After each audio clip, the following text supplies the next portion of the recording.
Bonjour mes amis, que Dieu vous bénisse tous, qu'il vous bénisse de façon à ce que chacun vienne comprendre sa voix, sa parole et avoir le courage de l'appliquer, de l'exercer dans sa propre vie pour qu'alors il puisse moissonner les fruits de l'obéissance. Voyez, je ne sais pas si vous avez noté, si vous avez observé le témoignage que nous avons mis avant-hier, le témoignage de Vanderlei. Il était un mendiant, il a vécu 20 ans, les premières 20 années de sa vie ont été de dormir sur le trottoir ou sur les trottoirs, sous les ponts. Et alors, lorsqu'il est arrivé à l'Église universelle, il a entendu la parole. Et la parole de Dieu a changé sa pensée, a changé son cœur, a changé sa vie. Donc, Dieu, mes chers amis, travaille avec la parole. Dieu travaille avec la parole. Comprenez cela.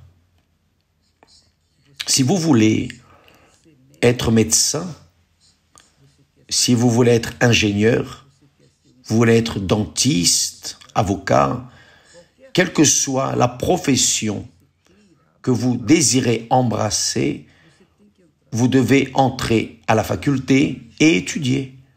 Ce n'est pas ainsi, mais étudier quoi? Étudier la parole de la science, la parole de la médecine, la parole de la déontologie, la parole de la loi. Vous apprenez la parole. Et la parole que vous recevez du professeur forme en vous un professionnel. C'est ainsi que cela fonctionne. Le monde a été fait par la parole. Non avec la parole de la science, mais par la parole de Dieu. Dieu est parole. Donc, lorsque nous voulons avoir une vie de qualité, nous devons écouter la parole de Dieu et lui obéir, la pratiquer, l'exercer. Si cela contrariera nos intérêts personnels, peu importe. Quiconque a du bon sens obéit, qui n'en a pas en souffre les conséquences. Parce que c'est par la parole que nous recevons la vie, la parole de Dieu. Lorsque Jésus a affronté le diable et que le diable lui a suggéré de transformer les pierres en pain pour résoudre son problème de faim, qu'est-ce que Jésus a fait? Jésus a tout simplement contrarié la parole du diable en utilisant la parole, sa parole, la parole de Dieu. Il a dit à Satan, il est écrit, c'est-à-dire la parole qui est sortie de la bouche de Dieu, il est écrit, décrété, déterminé. Personne ne peut changer cette situation. Personne. Même Dieu ne change pas les paroles qui sont sorties de sa bouche. Donc, Jésus a utilisé la parole pour vaincre le diable. Il lui a dit, l'homme ne vivra pas de pain seulement. L'homme ne vivra pas de pain seulement. J'ai faim, c'est vrai. Je peux transformer ces pierres en pain, c'est vrai. Mais si j'utilise le pouvoir divin que j'ai, alors je cesse d'être enfant de l'homme, je cesse d'être humain. Non, je suis venu comme être humain pour accomplir une mission humaine. Et je ne peux pas utiliser mon pouvoir divin pour surpasser les problèmes que j'ai à affronter ici dans ce monde. C'est ce que Jésus a dit. Donc, il a réfuté le diable avec la parole. Il a vaincu le diable avec la parole. 3 fois, le diable l'a tenté. Et Jésus,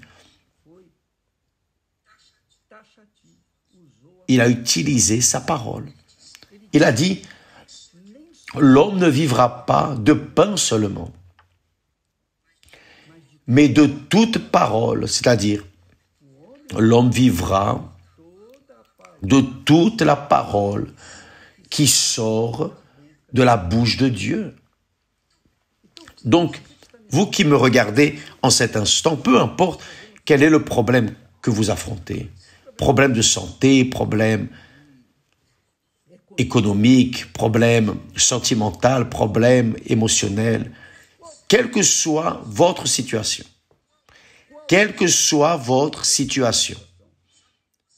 savez-vous comment vous allez résoudre ce problème? Avec la parole de Dieu. Ah, évêque, je veux voir la parole de Dieu m'apporter du pain ici. J'ai faim. Ma maison est en train de tomber. Qu'est-ce que je fais? Je veux utiliser la parole de Dieu. Vous allez utiliser la parole de Dieu pour qu'elle vienne former dans votre tête le caractère divin. Et c'est cela, naître de nouveau. C'est cela, être enfant de Dieu. L'enfant de Dieu vit de la parole de Dieu. Les enfants de Dieu vivent de la parole de Dieu. Par la foi surnaturelle, dans le surnaturel qui est la parole de Dieu, qui est au-dessus de la parole des hommes, de la science, de la technologie, qui est au-dessus de tout, parce que par la parole de Dieu, les choses qui n'existaient pas sont venues à l'existence juste par la parole. Mais évêque, enseignez-moi comment je peux résoudre mes problèmes en utilisant la parole. Faites attention. La parole de Dieu n'est pas de la magie. Dieu n'est pas magicien. Et malheureusement, beaucoup qui se prétendent chrétiens, qui prétendent avoir la foi en Dieu, veulent résoudre leurs problèmes sur la base de la magie. Sur la base de la magie, non. Dieu n'est pas magicien, il ne fait pas de magie. La magie n'existe pas avec Dieu. Ce qui existe, oui, c'est sa parole. Lui-même a dit, la parole qui provient de ma bouche ne retournera pas à moi sans effet, mais elle fera ce qui me plaît et prospérera celui à qui je l'ai envoyé. Donc, comment est-ce qu'en pratique, évêque, je peux utiliser la parole de Dieu? En commençant à obéir à ce que vous avez appris. Obéissez. Faites votre part. Commencez à la mettre en pratique. Obéissez. Lorsque vous commencerez à mettre la parole de Dieu en pratique, c'est comme si vous seriez en train de vous tendre entièrement pour toucher un point qui est au-dessus de votre capacité. Vous allez faire tout votre effort. Là, oui. Vous avez tout donné de vous, alors Dieu vient et étend sa main et il vous donne la main et vous allez marcher ensemble avec Dieu. L'apôtre Paul, dirigé par le Saint-Esprit, dit que nous sommes ouvriers avec Dieu. Coopérer, cela veut dire vous faites votre part et l'autre personne fait la sienne. Cela veut dire coopérer. Donc, vous faites votre part, Dieu fera la sienne. Je fais ma part et j'attends. J'attends que Dieu vienne faire la sienne. Cela veut dire foi, foi surnaturelle. Ne pensez pas, mes amis, ne pensez pas que la prière, ne pensez pas que la prière fait de la magie. Non, la prière n'est pas pour faire de la magie. La prière est pour communiquer avec votre Père et demander ce dont vous avez besoin pour qu'alors il vienne répondre à vos besoins en accord avec sa volonté, en accord avec sa parole. Non en accord avec vos instincts, désirs ou volontés. Non, ce n'est pas ainsi. Donc, la prière que nous faisons à Dieu doit être rigoureusement en accord avec sa volonté. Jésus aurait pu transformer les pierres en pain. Il n'a pas prié là, mon Dieu, enlève le diable d'ici et apporte-moi du pain. Il n'a pas fait cela. Au contraire, il a affronté, confronté le diable en utilisant le pouvoir de la parole de Dieu. Le pouvoir de la parole de Dieu. Lorsque les personnes comprennent cela, lorsqu'elles savent la pensée, lorsqu'elles commencent à pratiquer, à obéir à la parole de Dieu, alors leur vie commence à changer. Parce que le monde a été fait par la parole. Le monde tourne autour de la parole, de parole. Les mariages sont faits sur la base de la parole. Les affaires sont faites sur la base de la parole. Les promesses sont faites sur la base de la parole. La justice de ce monde se fait sur la parole des lois de ce monde. Tout tourne autour de la parole. Les étudiants étudient la parole, appliquent la parole, quelle que soit la profession utilise la parole. Tout utilise la parole. Vous apprenez la parole. Le professeur enseigne la parole, quelle que soit la parole. Mais lorsque nous cherchons et que nous nous intéressons à écouter la parole de Dieu, qui est la voix de Dieu, et que,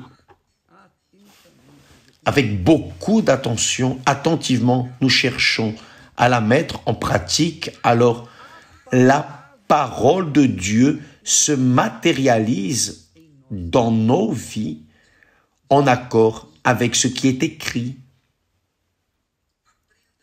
Apprenez, mes chers amis, à utiliser la parole de Dieu. Parce que lorsque vous utilisez la foi intelligente dans la parole de Dieu, vous êtes en train d'être coopérateur de notre Seigneur Jésus-Christ. Vous coopérez avec le Saint-Esprit. Le Saint-Esprit est la parole. Dieu est parole, Dieu est esprit. Donc, quand la personne comprend que sa relation avec Dieu commence dans le fait d'écouter et d'obéir à sa parole, alors les choses se produisent dans sa vie. Non dans un tour de magie, ce n'est pas ainsi. Ah, Dieu m'a dit de pardonner, je pardonne tel. Maintenant, je veux la réponse. Je veux le pain quotidien aujourd'hui, maintenant, cet instant. Non, ce n'est pas ainsi que cela fonctionne. Vous vous offrez à la parole, vous obéissez à la parole, vous pratiquez la parole, vous vivez de la parole, vous pensez dans la parole, vous allez voir que petit à petit, vos pensées vont changer. En changeant vos pensées, vos attitudes vont changer. Vos mots vont également changer. Votre comportement va aussi changer. Tout change en accord avec ce que vous écoutez et pratiquez de la parole de Dieu. En accord, au fur et à mesure que vous buvez de la parole de Dieu vous lave votre intérieur, enlève la saleté, les poubelles qui sont en vous, et met une pensée pure, saine, puissante, qu'est la pensée de Dieu. N'oubliez pas cela. Soyez attentifs à cela. Jésus a dit à tous, aux personnes affamées, c'était sa situation. Aux personnes qui ont des besoins économiques, pour les personnes qui ont des besoins physiques, pour les personnes qui ont tout type de problème, il a dit, l'homme ne vivra pas de pain seulement. C'est-à-dire, la vie de l'être humain ne dépend pas du pain quotidien. Elle dépend de toute parole qui sort de la bouche de Dieu. Utilisez votre intelligence, mes chers amis. Utilisez seulement un peu au moins pour commencer à cheminer avec Dieu, en communion avec Dieu. Lorsque vous écoutez la parole de Dieu, que vous aimez, que vous ne pratiquez pas, ça ne sert à rien, ça ne sert à rien. Vous devez pratiquer, aimant ou non, sentant ou non, vous devez la pratiquer. C'est ainsi que cela fonctionne. La relation avec Dieu dépend du fait d'écouter sa parole. Et avec sa parole, viennent les idées, viennent les pensées. Avec sa parole, tout se fait nouveau en nous. C'est ainsi que cela fonctionne. La vie dépend de la parole qui sort de la bouche de Dieu. Faites attention, votre vie dépend de la parole qui sort de la bouche de Dieu. Cela ne dépend pas de votre mari, de votre épouse, de vos parents, de vos enfants. Cela ne dépend pas du gouvernement, du patron, de l'employé. Quand la personne écoute et obéit à la parole de Dieu, la personne est libre, elle est indépendante. Jésus a dit cela, en d'autres mots, aux Juifs, mais les Juifs ne comprenaient pas. Ils ne comprenaient pas parce qu'ils étaient aveugles à cause de la religiosité. Voyez ce que Dieu dit, celle-ci est grande. Dieu dit ainsi, « Oh, si mon peuple m'écoutait, si mon peuple m'écoutait, oh, si mon peuple m'écoutait. »